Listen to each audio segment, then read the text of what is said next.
মৌলভী সাহেব, আপনি জোর করবেন না। আপনি আমাকে এখান থেকে যেতে দিন। যদি আমাকে এখান থেকে যেতে না দিন, আপনার অবস্থা খুব খারাপ হবে। তাই বলছি, আপনি আমাকে এই ঘর থেকে বের হতে দেন। আমি তো আপনার ঘরে এসেছি আপনি এই ঘরের ভিতরে কি করেন তা দেখতে। কিন্তু আজ নিজের চোখে সব দেখতে পেলাম। আমি তো তখন মৌলভী সাহেবের উদ্দেশ্যটা জানার জন্য ঘরে ঢুকে আমি নিজেই বিপদে পড়ে গেলাম। মৌলভী সাহেব কিছুতেই সেই ঘর থেকে বের হতে দিচ্ছিল না। আমি তখন কেঁদে উঠলাম। তারপর মৌলভী সাহেব বলল, একদম কাঁদবি না, চুপ থাক। তারপর মৌলভী সাহেব আমার সাথে জোর করেই, বন্ধুরা তোমরা শুধুই আমার গল্পই শোনো কিন্তু আমার চ্যানেলটিকে সাবস্ক্রাইব করো না। তাই তোমাদের নিকট বিনীত আবেদন, তোমরা আমার চ্যানেলটিকে দ্রুত সাবস্ক্রাইব করে নিও। আর তোমরা কোন ধরনের গল্প চাও সেটা অবশ্যই কমেন্ট বক্সে জানিয়ে দিও। এবার আসল কাহিনী শুরু করি। আমার নাম সোহানা। আমি মৌলভী সাহেবের নির্দেশে সিপারা পড়া শুরু করেছিলাম। তখন মৌলভী সাহেব আস্তে আস্তে আমার দিকে আর চোখে তাকিয়ে থাকত। আমি একেবারে আতঙ্কিত হয়ে উঠলাম। মনে হচ্ছিল আমার নিঃশ্বাস আমার বুকে আটকে আছে। আমি মৌলভী সাহেবের দিকে তাকালাম এবং তিনি আমার দিকে অদ্ভুত দৃষ্টিতে তাকিয়ে হাসতে লাগলেন। আমি একটু পিছিয়ে গিয়ে বসলাম। মৌলভী সাহেব তার সাদা দাড়িতে হাত বোলাতে লাগলেন। আমি আমার সিপারার দিকে তাকালাম এবং আমার পাঠের পুনরাবৃত্তি করলাম। মৌলভী সাহেবের এরকম নজর দেখে আমার খুব বিরক্ত মনে হচ্ছিল। আমি আবার সব মেয়ের মধ্যে সম্ভবত আমি বড় ছিলাম। আমার বয়স মাত্র 12 বছর। এবং আমি প্রথম সিপারায় ছিলাম। আমার বাবার কাজ ছিল এরকম যে প্রতি 6 মাস অন্তর তাকে বদলি করা হতো। আমার স্কুল শিক্ষার সাথে সাথে আমার ধর্মীয় শিক্ষার ও ব্যাঘাত করছিল। আমরা এখন যে এলাকায় থাকি সেখানে মৌলভী সাহেব একটি মাদ্রাসা খুলেছিলেন। এই মাদ্রাসায় অনেক ছেলে মেয়ে থাকত। কিন্তু বেশিরভাগ ছেলেই থাকত। আমাদের বাড়ি এই মাদ্রাসার পাশেই ছিল। এবং আমার মা আমাকে সেখানে কালাম পাক পড়ার জন্য পাঠাতে লাগলেন। এর আগে মৌলভী সাহেব অনেক সভ্যতার পরিচয় দিয়েছিলেন। কিন্তু যখন থেকে আমি সেই ভয়ার্ত আতঙ্কিত হৃদয় বিদারক দৃশ্য দেখেছি, তারপর থেকে আমার সাথে মৌলভী সাহেবের অদ্ভুত ব্যবহার শুরু হয়ে যায়। কখনো পড়ানোর সময় আমার দিকে তাকিয়ে থাকত। মাঝে মাঝে সে আমাকে তার পাশে বসিয়ে আমার সাথে গল্প করতেন। আমি এই আচরণে অত্যন্ত বিরক্ত হয়েছিলাম। শুধু তাই নয়, মৌলভী সাহেব আমাকে পাওয়ার জন্য বিভিন্ন কৌশল অবলম্বন করত। আমার মাকে সব বলা উচিত ছিল। আমার মতে আমরা এখন বয়সের যে সময় পার করছি, এই সময়ে মায়েদের তাদের সন্তান লালন পালনের দিকে এই বিষয়গুলোর প্রতি বিশেষ খেয়াল রাখতে হবে। কিন্তু আমার মায়ের চিন্তাভাবনা খুব অদ্ভুত ছিল। মৌলভী সাহেবের এই ধরনের ব্যবহারে খুব সহজেই ঘাবড়ে যেতাম। আমি আমার মাকেও কিছু বলিনি। একদিন বিরক্ত হয়ে বাসায় গিয়ে বললাম, আমি মৌলভী সাহেবের কাছে পড়তে চাই না। সে যেন আমার জন্য একজন মহিলা টিচারের ব্যবস্থা করেন। কেননা কয়েকদিন আগে যা কিছু আমি ছাদে ঘুরতে দেখেছি, তাতে মৌলভী সাহেবকে দেখেই আমার হৃদয় শুকনো পাতার মতো কেঁপে উঠত। কিন্তু আমার কথা শুনে আমার মা আমার মুখে চড় মেরে আমার কান টেনে মৌলভী সাহেবের কাছে নিয়ে গেলেন এবং বলা শুরু করলেন, এই মেয়েটা আমাকে বিরক্ত করে রেখে দিয়েছে। একে তো এর মাথায় কিছুই দ্রুত ঢোকে না, তার উপরে এর তাণ্ডব বলছে কি মৌলভী সাহেবের কাছ থেকে পড়াশোনা করব না। মৌলভী সাহেব আমার দিকে রাগান্বিত দৃষ্টিতে তাকালে আমি চোখ নামিয়ে উঠে দাঁড়ালাম। আমার মা মৌলভী সাহেবের সামনে আমাকে লজ্জিত করেছিলেন। মৌলভী সাহেবের সাদা দাড়ি ছিল। তার বয়স 50 বা 55 হবে। এটা স্পষ্ট যে কেন আমার মা তাকে সন্দেহ করবে। তিনি বলতে লাগলেন, চিন্তামুক্ত থাকুন বোন, আমি অবাধ্য বাচ্চাদের আরও 2 ঘন্টা বসিয়ে রাখি এবং বিশেষ মনোযোগ দিয়ে পড়াই। মাত্র কয়েক মাসের মধ্যেই তীরের মতো ঠিক হয়ে যাবে। তার বিকট শব্দে আমার হৃদয় কেঁপে উঠল। তারপর মাকে আবার বলা শুরু করলেন, দেখুন বোন, আমি একটু কঠিন প্রকৃতির শিক্ষক। আর কেউ কখনো মার না খেয়ে পড়াশোনা করতে পারে না। কিন্তু মা বাবা যদি শিশুদের শরীরের চরের চিহ্ন দেখেন, তখন তারা মৌলবীদের ক্লাস নিতে চলে আসেন এবং আমাদের বলে কিভাবে আমার বাচ্চাকে মেরেছেন। আমার মা এই কথা শুনে মৌলভী সাহেবকে খোলা হুকুম দিয়ে দিলেন। তিনি বললেন, আমার মেয়েকে আপনি যা খুশি করুন, আমি কখনো কোনো অভিযোগ নিয়ে আসব না। এই বছরে আমার মেয়েকে কালাম পার্ক করিয়ে দিন। তিনি বলতে লাগলেন, বোন আপনি নিশ্চিন্ত থাকুন। তুমি শুধু বললে এখন তোমার মেয়ে আমার নজরে থাকবে। আমি ওকে আমার কাছে বসিয়ে পড়াব। এই কথা শুনে আমার মা খুব খুশি হয়ে আমাকে সেখানে রেখে চলে গেলেন। আমি সামনে বসেছিলাম ভয়ে। মৌলভী সাহেব কড়া সুরে আমাকে বললেন, এখানে আমার কাছে এসে বসো। আমি এখনই তোমাকে জিজ্ঞেস করছি, তুমি বাসায় গিয়ে আমার বিরুদ্ধে অভিযোগ করো। কথাটা শুনে আমার জন্য জীবন বেরিয়ে গেল। আমি মাথা নাড়লাম না। আমি বললাম, আমি এখানে বসে পড়তে পারব। আমি যা বললাম তার জন্য তিনি আমাকে এত বকাঝকা করেছিলেন যে আমি কাঁদতে লাগলাম। আর ভয়ে ওনার কাছে গিয়ে বসলাম। সে আমার কাছে এসে আমার কানের কাছে ফিসফিস করে বলল, ভবিষ্যতে তুমি যদি বাড়িতে গিয়ে কিছু বলো, তুমি হয়তো জানো না আমি তোমার সাথে কি করতে পারি। তোমার মা আমাকে কিছু বলবে না, উল্টে তোমাকে মারবে। তুমি দেখলে তো আজ তোমার মা তোমার কথা না শুনে আমার কথা মেনে নিয়েছে। মৌলভী সাহেবের কথা সত্য ছিল। তারপর আবার আমি ছোট ছিলাম, তাই এই কথাটা মাথায় রেখেছিলাম যে মাকে কিছু বলবো না। না হলে মৌলভী সাহেব আমার সাথে খারাপ ব্যবহার করতে পারেন। বিনিময়ে আমার মা ও আমাকে চড় মারবে সেদিন। এরপর মৌলভী সাহেবের দুষ্টুমি আরও বাড়তে থাকে। তার দুঃসাহসিকতা সীমা ছাড়িয়ে গিয়েছিল। যতক্ষণ আমি মৌলভী সাহেবের কাছে বসে থাকতাম, তার ব্যবহার সবসময় আমাকে কষ্ট দিত। তিনি আমার দিকে বিষাক্ত হাসি দিয়ে তাকাতেন। আমি বাসায় আসতাম আর সাথে সাথেই আমি আমার রুমে গিয়ে কাঁদতে লাগলাম। কিন্তু আমি মাকে কিছু বলিনি, কারণ আমি জানতাম এইভাবে বলে কোনো লাভ নেই। কয়েকদিন আগে বারান্দায় যা দেখেছিলাম তা মনে করতে লাগলাম। সেই রাতে যা ঘটেছিল তা আমার হুঁশ উড়িয়ে দেওয়ার জন্য যথেষ্ট। গ্রীষ্মের রাতগুলো আমরা বারান্দায় ঘুমিয়ে কাটাতাম। প্রত্যেকের খাট ছাদে সারিবদ্ধভাবে বিছিয়ে রাখা হয়েছিল, এবং আমরা স্ট্যান্ড ফ্যান লাগিয়ে ঘুমাতাম। বোন ভাইদের মধ্যে আমি ছিলাম সবার বড়। আমার অন্য দুই ভাই আমার থেকে অনেক ছোট ছিল। একজনের বয়স ছিল 4 বছর এবং অন্যটির বয়স ছিল 8 বছর। আমি রাতে আমার খাটে ঘুমাচ্ছিলাম। তখন শুনলাম ফুপিয়ে ফুপিয়ে কারো কান্নার আওয়াজ। সেই সময় কে হতে পারে? আমি উঠে পুরো ছাদের দিকে তাকালাম। কিন্তু সবাই অজান্তেই ঘুমিয়েছিল। উপরের ছাদ থেকেই শব্দটা শুনতে পাচ্ছিলাম। যেখানে মৌলভী সাহেবের মাদ্রাসা ছিল, সেখানে ছাদে একটি মাত্র ঘর ছিল, যার জানালা খোলা ছিল। আর সেই ঘরে একটা মাঝারি আলো জ্বলছিল। কান্নার আওয়াজও আসছিল। সেদিন আমার খুব ভয় করছিল। এই সময় সেই ঘরে চাপা স্বরে কে কাঁদছিল? কারণ মাদ্রাসার আবাসিক কক্ষগুলো নিচে বেসমেন্টে তৈরি ছিল।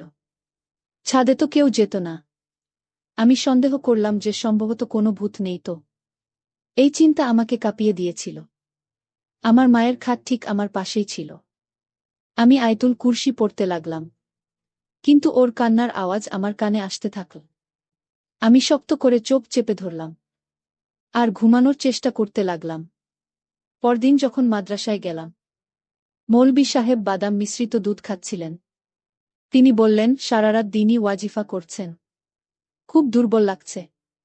প্রথমত, জান্নাতের ভূত প্রেতের বাচ্চারাও বড় কষ্ট দেয়। এই সময় অনেক নারী তাদের সন্তানদের না যার জন্য ছাড়তে আসেন।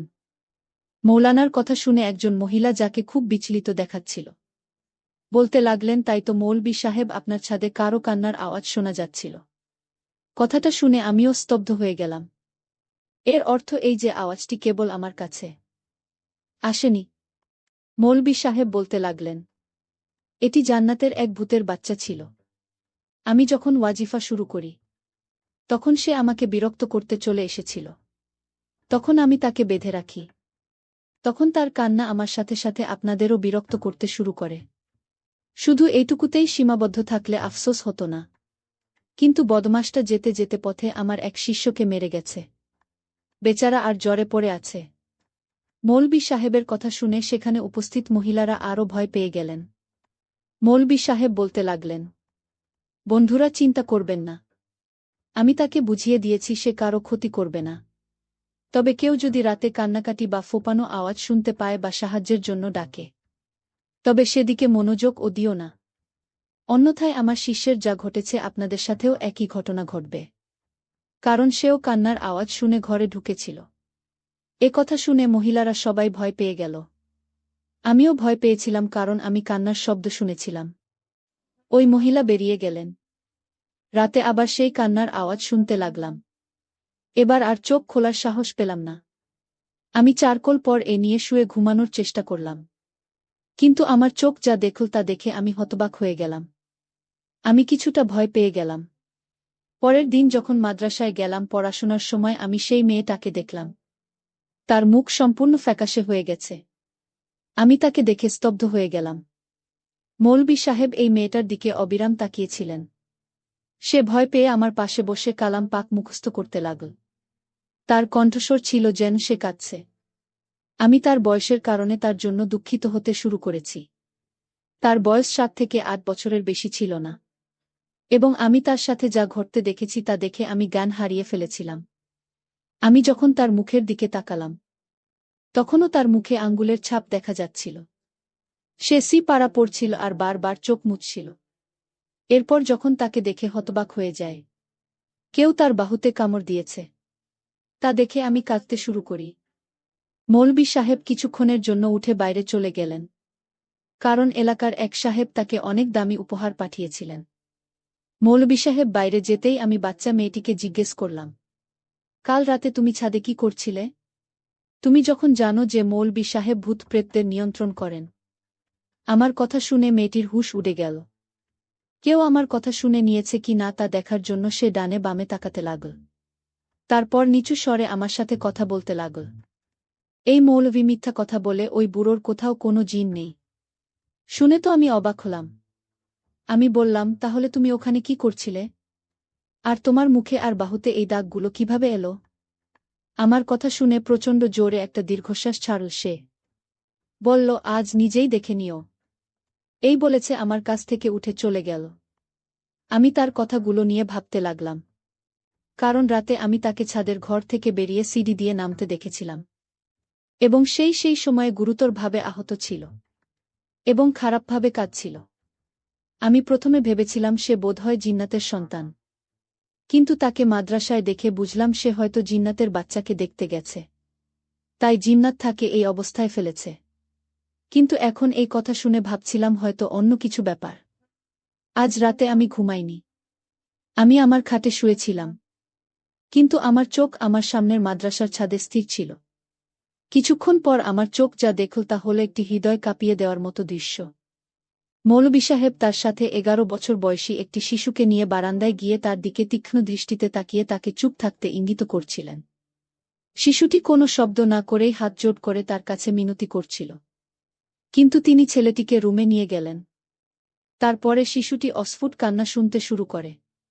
মৌলভী সাহেব এই শিশুটির সাথে কি করছেন যে সে কাঁদছে আর ফোঁপাচ্ছে বুঝতে পারছিলাম না। 2-3 ঘন্টা এভাবে আওয়াজ চলতে থাকে। এরপর যখন দরজা খুলল, শিশুটি যন্ত্রণায় কাতরাচ্ছিল, সে খুব কাঁদছিল এবং ঠিকমত হাঁটতেও পারছিল না। তার মুখ খুব খুশি দেখাচ্ছিল। আমি ভাবছিলাম কেন তিনি রাতে বাচ্চাদের ঘরে নিয়ে গিয়ে মারধর করেন, এবং কেন তারা মানুষকে বলে যে জিন্নাতের বাচ্চারা কাঁদে, এবং তিনি বাজিমাত করেন। যাই হোক, এটা দেখে আমার মন খারাপ হলো এবং মৌলভী সাহেবের মিথ্যা বলার কারণ বুঝতে পারলাম না। তৃতীয় রাতে আমি ঠিক করেছিলাম যে আজ আমি ছাদে যাব এবং দেখব তাদের ছাদে কি হয় এবং কেন তিনি বাচ্চাদের মারেন। যেই রাত গভীর হল, মৌলভী সাহেব আবার একটা বাচ্চাকে ছাদে এনে রুমে নিয়ে গেলেন। আমি আমার খাট থেকে উঠে ধীর পায়ে মৌলভী সাহেবের ছাদের দেওয়ালের কাছে গিয়ে দাঁড়ালাম। সেই পাঁচিল খুব একটা উঁচু ছিল না। আমি সহজেই তাদের ছাদে যেতে পারতাম।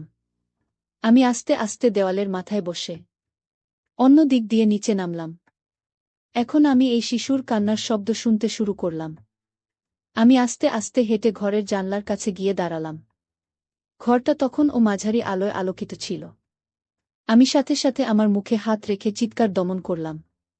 কান্নায় আমার চোখ বড় বড় হয়ে উঠল এমন একটি দৃশ্য দেখে। এবার বছর বয়সে আমি প্রথমবারেই দেখেছিলাম। আমি কেঁপে উঠেছিলাম। আমি আমার পা পিছিয়ে নিলাম, কিন্তু হঠাৎ একটা পাথরের সাথে আমার ধাক্কা লেগে গেল। আমার মুখ দিয়ে একটা অনিয়ন্ত্রিত চিৎকার বেরিয়ে এল। চারিদিকে নিস্তব্ধতা, তাই আমার আর্তনাদ পরিবেশের প্রতিধ্বনিত হল। আমি পিছন ফিরেও তাকাইনি এবং দেওয়াল পার করে এসে আমার খাটে শুয়ে পড়লাম। তারপর রাতে শুয়ে শুয়ে চিন্তা করতে লাগলাম, মৌলভী সাহেব ওই ঘরের ভিতরে বাচ্চাদের নিয়ে কি করে তা আমার জানতে হবে। তাই আমি কোনো উপায় খুঁজে না পেয়ে আমি নিজেই ছেলে সাজালাম। আমি ছেলের পোশাক পরে পরের দিন ওই মাদ্রাসায় গেলাম। তারপর মৌলভী সাহেব আমার দিকে নজর দিলেন। মৌলভী সাহেব বুঝতেই পারছিল না যে আমি যে মেয়েটিকে অন্য নজরে সব সময় দেখতেন। মৌলভী সাহেব মনে করেছিলেন এই বোধহয় নতুন ছাত্র। তাই সে আমাকে ছেলে ভেবে আমাকে মৌলভী সাহেব রাতে তার ঘরের ভিতরে নিয়ে গেলেন। তারপর মৌলভী সাহেব আমার সাথে যা করেছিলেন তা শুনলে বন্ধুরা তোমাদের চোখ কপালে উঠে যাবে। আমি যখন ঘরের ভিতরে প্রবেশ করলাম, তারপর মৌলভী সাহেব বলল, তুই সোজা এখানে শুয়ে পড়। মৌলভী সাহেবের কথায় আমি শুয়ে পড়লাম। তারপর মৌলভী সাহেব যখন আমার সাথে তখন আমার বুঝতে বাকি ছিল না মৌলভী সাহেব ছেলেদের সাথে কি করত। তারপর মৌলভী সাহেবকে আমি জোরে ধাক্কা মেরে ফেলে দিলাম। তারপর ঘর থেকে দৌড়ে বের হয়ে আসলাম। পরের দিন আমি মৌলভী সাহেবকে ধরানোর জন্য পুলিশ নিয়ে আসি এবং আমি পুলিশের কাছে নালিশ করি যে তিনি পড়ানোর নাম করে এসব করছেন। মৌলভী সাহেবকে তখন পুলিশে থানায় নিয়ে যায়। বন্ধুরা, আজকের গল্পটি কেমন লাগলো তা অবশ্যই কমেন্ট করে জানাতে ভুলবেন না।